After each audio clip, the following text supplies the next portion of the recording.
Your Locked On Blackhawks, your daily podcast on the Chicago Blackhawks, part of the Locked On Podcast Network, your team every day. What's going on, Blackhawks fans? Welcome back to another episode of Locked On Blackhawks, part of the Locked On Podcast Network, your team every day. Hope everyone out there had themselves a wonderful weekend. Quick reminder, though, to go and hit the like button, comment down below, and subscribe to Locked On Blackhawks on YouTube, all of which is 100% free and will not cost you anything. Last but certainly not least, quick shout out to today's sponsor, which is FanDuel. Check out FanDuel.com right now or download the FanDuel Sportsbook app to win $150 worth of bonus bets if your first $5 bet wins with America's #1 sportsbook. All right, good afternoon, everyone. Again, thank you all for joining me on another episode of Locked On Blackhawks, your one-stop shop for all things Chicago Blackhawks. As I put in the title of today's episode, back to reality for us Blackhawks fans following the Four Nations face-off break as the Hawks return to play with a back-to-back over the weekend, starting off with a matchup in Columbus against the Blue Jackets before returning home to Chicago on Sunday night, last night, to take on the Toronto Maple Leafs. And I'll tell you what, after watching high-intensity, superstar-filled hockey for a couple of weeks, it is definitely tough to go back to watching this Blackhawks squad. Things started off on Saturday with a 5-1 loss to the Blue Jackets. Probably not as lopsided of an affair as the final score suggests, but was a sloppy start from the Blackhawks for sure, which isn't all that surprising considering, I'm sure it was probably a nice couple of weeks away from the ice for a lot of guys on this team who have, I'm sure been frustrated with the amount of losing that's been going on once again, and also returning back to play after a couple of weeks off is hard enough in general, especially when you don't have Stanley Cup aspirations or anything really to be playing for down the stretch of the season. The same cannot be said for the Columbus Blue Jackets as they're trying to fight their way into the Stanley Cup playoffs this year. Blackhawks fell behind 2-0 early on in the game. Ken Johnson with the lone goal of the first period. He struck again early on in the second to put the Jackets ahead 2-0. Blackhawks did strike on the power play to cut their deficit in half. Alex Vlasic and Frank Nazar with assists on Craig Smith's power play tally. But that wound up being all the scoring the Blackhawks could find in this one. They definitely got out-goalied by Elvis Merzlikins. My real number one takeaway from this game on Saturday night, and admittedly, I was having a poker night with some of my buddies, so I was kind of tuning in every now and again, but definitely my first takeaway was Peter Mrazek continuing to struggle. The Blackhawks outshot the Blue Jackets in this game, a feat that they don't accomplish very often or haven't so far this year at least. They outshot the Blue Jackets 28-21 in this game. Peter Mrazek stopped just 16 of the 21 shots that he faced, and he now just has 2 wins in 9 starts since the calendar switched to 2025. And ever since that groin injury that's kind of nagged him throughout his career popped up once again. Expect Arvid Soderblom to continue to be the starter despite he being the one that was in net for the matchup on Sunday in Toronto, and the Blackhawks allowing another 5 goals. I do think Arvid Soderblom is undoubtedly at this point the team's best goaltender. But yeah, on Sunday, as the Blackhawks returned home to the United Center for the first time since the Four Nations face-off, another tough matchup. The Toronto Maple Leafs, of course, battling to try to win the top spot in their division out east. A lot more reason for them to come off of the Four Nations face-off with some extra steam, even though they had several players taking part in that tournament. Hawks fought really hard through the first 40 minutes in particular. They actually kicked off the scoring with a power play goal from Teuvo Teravainen and a quick hat tip to Turbo, as it was actually the 500th point of his NHL career. But then in the second, the Blackhawks weren't able to carry over that momentum. The Leafs scored 3 of the 4 goals in the middle frame, including 3 in a row to put them ahead 3-1. Shout out to Frank Nazar for an absolutely unbelievable rush and move to Deke Mags Domi, setting up Philip Kurashev for an open net backdoor. That gave the Blackhawks some late life in the final 10 seconds of the second period to cut their deficit to 3-2. But early on in the third, Chris Tanev gave Toronto their 2-goal cushion back. Jake McCabe, Blackhawks legend, with the assist. He actually scored a goal in the second period as well. And then a questionable A non-offsides call from the officials led to the empty netter for the Maple Leafs. A lot of boos coming from the UC fans, but probably didn't wind up mattering as the Blackhawks still needed 2 goals in the final minute and a half. They fall 5-2 to the Toronto Maple Leafs. They get outscored 10-3 in their first 2 games back from the Four Nations face-off. I like Frank Nazar picking up an assist for the second consecutive game in an absolutely beautiful move. He's got to be one of the main focal points, along with all the other kids on the roster down the stretch of the season. But my real big takeaway, other than that, Blackhawks fans, was Lukas Reichel was not on the ice for the final half of the game, basically, as Coach Anders Sorensen said after the game. He was not happy with the way that he performed. I don't know. I mean, you could probably pick out a lot of other people throughout the course of the season. It feels like sometimes Reichel and the younger guys have a little bit less of a leash than the older guys, which I don't really understand with this being the type of season that it was. But with that being the case, would not be surprised to see Lukas Reichel healthy scratch when the Blackhawks return to action tomorrow night. But yeah, back-to-back losses for the Blackhawks following the Four Nations face-off. That now drops them down to 17, 33, and 7 through 57 games on the year, down to their final 25 games of the year. And I know a lot of us Blackhawks fans probably wish that couldn't come fast enough.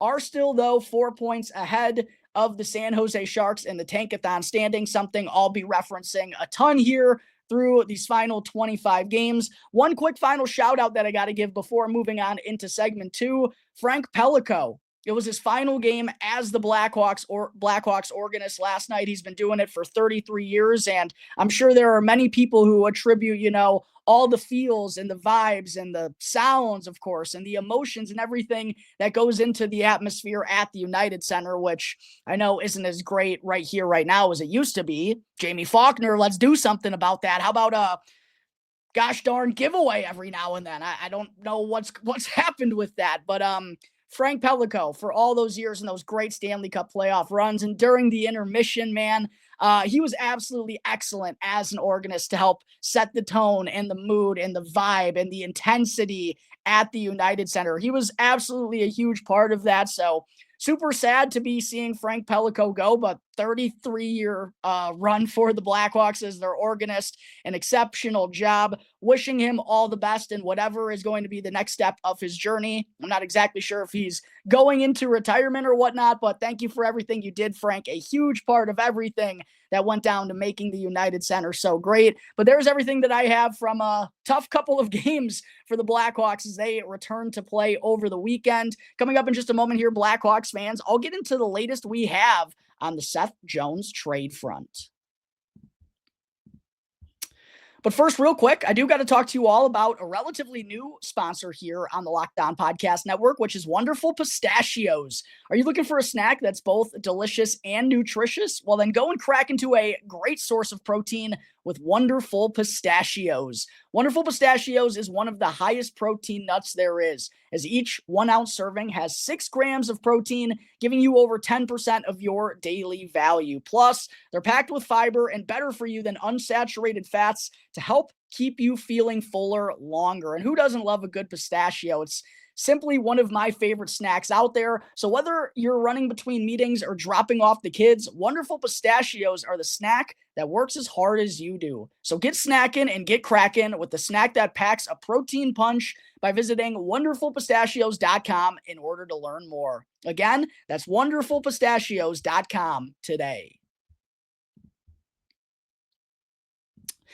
Segment 2, it's been a few days now since Ben Pope of the Chicago Sun-Times dropped his interview with Blackhawks defenseman Seth Jones, where we first learned that Jones is working with the Blackhawks front office along with his agent to try and find him a new home. And since then, we've heard Seth Jones talk to the media as well, which was naturally going to happen. And because of all of this influx of news regarding Jones these last couple of days, several notable hockey sources on the situation have come out to kind of share their input. So I figured I'd go through all of that here today and just get into the latest news and updates that we have on the Seth Jones trade front, as I'm sure I'm going to be doing several times before the move actually winds up going down. The first little piece of news that I want to bring up on the show here today comes from Elliotte Friedman on his 32 Thoughts podcast that he dropped earlier today regarding the Seth Jones situation with the Blackhawks. Friedman said, quote, "I think the Hawks have indicated that if it doesn't work,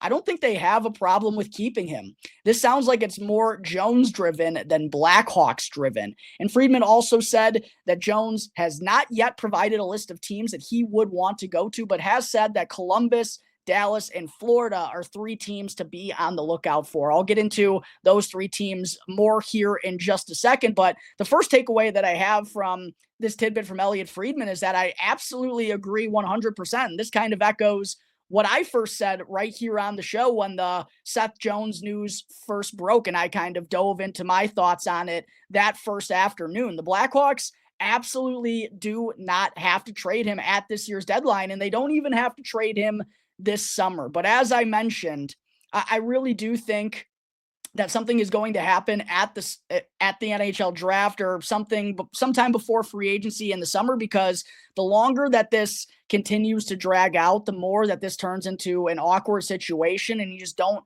want that vibe around in your locker room, especially as a team that's going to be trying to take that next step this season. I was hoping they were going to do that this year, but it's that time for them to be moving in the right direction. You don't want kind of a dark cloud hanging over your locker room all year long. So while the Blackhawks don't have to move Seth Jones next summer, I do ultimately think it is going to happen before the start of next year for those very reasons. But as far as this year's deadline, before getting a deal done before March 7th, there are just so many complications in getting a deal done. So I don't really expect it to happen before March 7th. Again, that's not to say that it couldn't happen, but I would expect it to happen before the summer. And it does feel like Jones is more so the one that's pushing this, but the longer that this goes on, the more it becomes kind of one and the same, and Jones's problem becomes the Blackhawks problem as well. The next little tidbit that we got was from Kevin Weeks, who said that, no surprise here, Seth Jones wants to play for a legit contender. However, Weeks did mention that the Blackhawks could be looking at a third-party broker in order to retain some salary on Seth Jones' contract, which, by the way, still has 5 years left on that at $9.5 million. I do think with the salary cap going up pretty noteworthy over the next handful of seasons is going to make trading that easier come this summer. But with the salary cap obviously set in stone for the remainder of this year, there's a lot of complications in getting that involved. And with the cap going up, I think that would just give GMKD a little bit more freedom, even if it's the slightest bit. Even the littlest bit will help is basically what I'm trying to get to. But yeah, wouldn't be surprised if the Blackhawks try to get a third-party broker in this, because while Seth Jones retaining, let's say if the Blackhawks retained half themselves, $9.5 million comes right out to about $4.75 million. Even if they do have to retain that number, that's not the worst case in the world for the next couple of years, as they're still probably going to be right around the salary cap floor before Bedard's next contract kicks in and before they go and get that big name free agent, whether it do be this summer. I still think having that $4.75 million, even if they don't get a third-party broker, that's what the number would probably have to be. That's not an issue for the Blackhawks on their books, at least in the short term. The problem is they'd have that one retained salary spot held up for 5 years, and you only get 3 of those things. So to only have 2 for 5 years, I know the Blackhawks are probably still going to be early on in their rebuild until those last couple of seasons, but you want to have that flexibility. So I do wonder if they try to get another team to retain the salary. I don't know exactly how it's going to work, but again, there's a lot of complications involved in this deal. But having one of those 3 salary retained spots tied up for 5 years is definitely something that I don't believe is getting mentioned a ton, but is a factor in this deal. Also, Bob McKenzie weighed in on the Seth Jones trade front and said that the Blackhawks are currently looking at some younger players that are playing in the NHL right now, or potential prospects that are on the verge of playing in the NHL in exchange for Seth Jones. And I actually had someone in the comment section a couple of weeks ago during a Mailbag Monday say, what would you think if the Blackhawks go after a prospect in exchange for Ryan Donato. And I said, yeah, I definitely think that would be up their alley. It's just finding the right one that another team would be willing to trade on. For Seth Jones, I think a prospect could be very in play for the Blackhawks because they don't really need a high round draft pick in exchange for Seth Jones. And if they are able to move Seth Jones at half his salary, aka he'd be on the books for $4.75 million for another 5 years on another NHL club, the Blackhawks are going to get a pretty good asset from that. If you don't believe in that, you just are a Seth Jones hater. That's a pretty good deal for another club. 5 years, yes, is a little bit long, but under $5 million for Seth Jones as a top four defenseman is pretty good value. Again, especially with the NHL salary cap going up. So as opposed to the Blackhawks taking on a first or second round pick, whatever it may be, again, there's a lot of variables in this trade. And that's why it's so hard to kind of like draw up a mock trade in this deal. But instead of getting a high round draft pick, maybe the Blackhawks go in the prospect route, just like Bob McKenzie suggested. In those three teams I mentioned earlier, the Florida Panthers, the Dallas Stars, and the Columbus Blue Jackets, I just wanted to bring up a couple of high-end prospects that I think could potentially be involved in this deal here for Seth Jones. For the Florida Panthers, according to Scott Wheeler, I just went through his NHL prospect pool rankings on the show not all that long ago. Some of you may remember the Florida Panthers have the worst prospect pool in the NHL, at least according to Wheeler. Their probably most interesting prospect, who isn't technically a prospect any longer, is Mackie Samoskevich, the former 24th overall pick back in the 2021 NHL draft. He's been up with the Panthers so far this year. He's played in 49 games, tallying 17 points, 8 goals, and 9 assists. 5'11", 185 pounds, turned 22 back in November. I don't know necessarily if the Panthers would love parting ways with Samoskevich, considering how thin their prospect pool is. But again, they don't really have a ton of options, and that's the price you pay for winning now. And Seth Jones can certainly help their right side of the blue line. So I don't think Samoskevich is necessarily the most likely trade candidate, but I definitely wanted to put him out there. I know several Blackhawks fans, when seeing the Panthers as a potential suitor for Jones, that's a name that they were easily attracted to. Another prospect for the Florida Panthers, who I do wonder if he could be in play for Seth Jones, is Jack Devine, who's absolutely tearing up the NCAA right now, one of the leading scorers. I actually haven't checked the leading scorers since the weekend, but I know he was in the top 5 the last time that I checked. He is going to turn 22 in October, so a little bit older, but is someone the Blackhawks have probably got a lot of good looks at, considering he plays for the University of Denver alongside Aiden Thompson for these last couple of years. And I don't know if this holds any weight whatsoever, but he is an Illinois native, so maybe they got some good looks at him at a young age. Definitely a name that I think is interesting that could be realistic for the Blackhawks. Another name that's interesting is Grayson Sawchuk, who was a 2023 second-round pick for the Panthers. He played alongside Kevin Korchinski, Nolan Allen, and Colton Dach for the Seattle Thunderbirds in the WHL a couple of years ago. So another guy the Blackhawks got, I'm sure, a good couple of looks at. Has 66 points, 26 goals, and 40 assists in 43 games. Currently as the leading scorer for the Edmonton Oil Kings in his final OHL season. Just turned 20 years old back in January. So should Seth Jones wind up getting dealt to the Panthers, I think those are 3 prospects to be keeping an eye on. For the Dallas Stars, they also have one of the worst prospect pools in the NHL. Again, though, that's the price of being competitive year in and year out. Maverick Bourque is a prospect who I saw several Hawks fans throw around when hearing the Stars could be in play for Seth Jones. He was someone I actually broke down right here when I first started the Locked On Blackhawks podcast ahead of the 2020 NHL draft. The Blackhawks were on the clock at number 17. They wound up selecting Lucas Reichel. Maverick Bourque fell to number 30, and that's actually a bit further than I imagined him getting selected. He's torn up the AHL each of the last 2 years, currently in his first full NHL campaign with the Dallas Stars, and has 18 points, 8 goals, and 10 assists in 51 NHL games. But kind of like Mackie Samoskevich, because they're in such a win-now mode, even though they've done a phenomenal job of drafting and building prospects on the scene, the Stars have, I should say, and I'm sure they have high aspirations for Maverick Bourque. You got to wonder if he could be movable to take on a big-name defenseman like Seth Jones. Turned 23 back in March, so is a little bit older. Should the Blackhawks want to go the younger route, Emil Hemming was a prospect they selected in the first round of last year's draft. And again, they've been really good at selecting players late in the first round and in the second round as well. Hemming is now playing for the Barrie Colts in the OHL, where he has 16 goals and 23 assists for 39 points in 49 games. Has some good size to him at 6'1", 205 pounds. Maverick Bourque has some decent size to him as well. So I think those definitely could be intriguing forward prospects for the Blackhawks to look at. Should Dallas have serious interest in Seth Jones? And last for the Columbus Blue Jackets, unlike Florida and Dallas, they have one of the best prospect pools in the NHL. But you still got to think, like a Caden Lindstrom is not going to be in play for Seth Jones. Some prospects that I do think could potentially be out there. I wonder if Gavin Brindley, because they have a couple of forward prospects ahead of him, the 34th overall pick in the 2023 NHL draft, played college hockey last year with Frank Nazar. I wonder if he could possibly be on the table for a Seth Jones reunion. Should he, be paired up alongside his former defensive partner in Zach Werenski for a very cheap deal for another 5 years? Maybe someone like Gavin Brindley is on the table.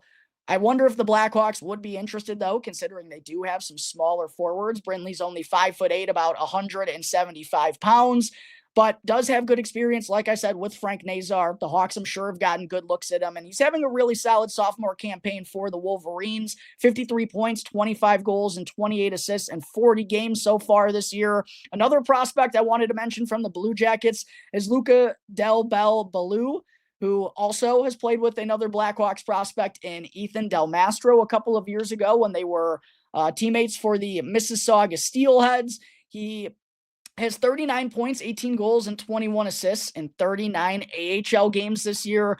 Played a little bit for the Blue Jackets last year in 15 games, was pretty productive though. 8 points, 2 goals, and 6 assists. Just turned 21 back in November. So if Gavin Brindley is not on the table, I wonder if Luca Del Bel Balou, absolute mouthful of a name, could potentially be on the table. But there is the latest we have on the Seth Jones trade front. Again, my 2 cents. I just think there's too many complications to get a deal done before March 7th. But I really believe the Blackhawks want to get this done before next year starts because they don't want that tension to linger into next season. I'll be covering all the updates that we get on the Seth Jones trade front right here on Locked On Blackhawks. Make sure you subscribe so you don't miss out on any of that. Coming up in just a moment before I close out today's episode, Blackhawks fans, I'll get into the latest couple of roster moves that the Hawks made over the weekend.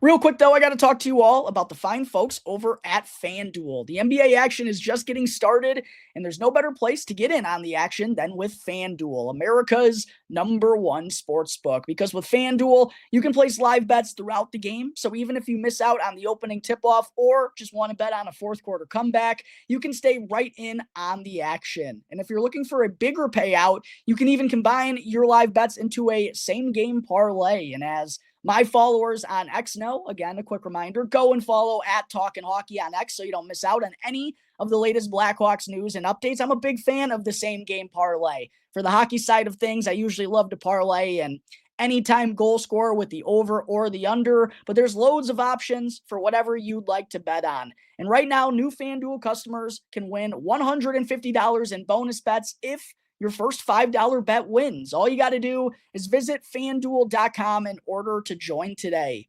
Again, that's FanDuel.com or download the FanDuel Sportsbook app for your shot at $150 worth of bonus bets. So what are you waiting for? Go and make every moment more with FanDuel, the official sports betting partner of the NBA.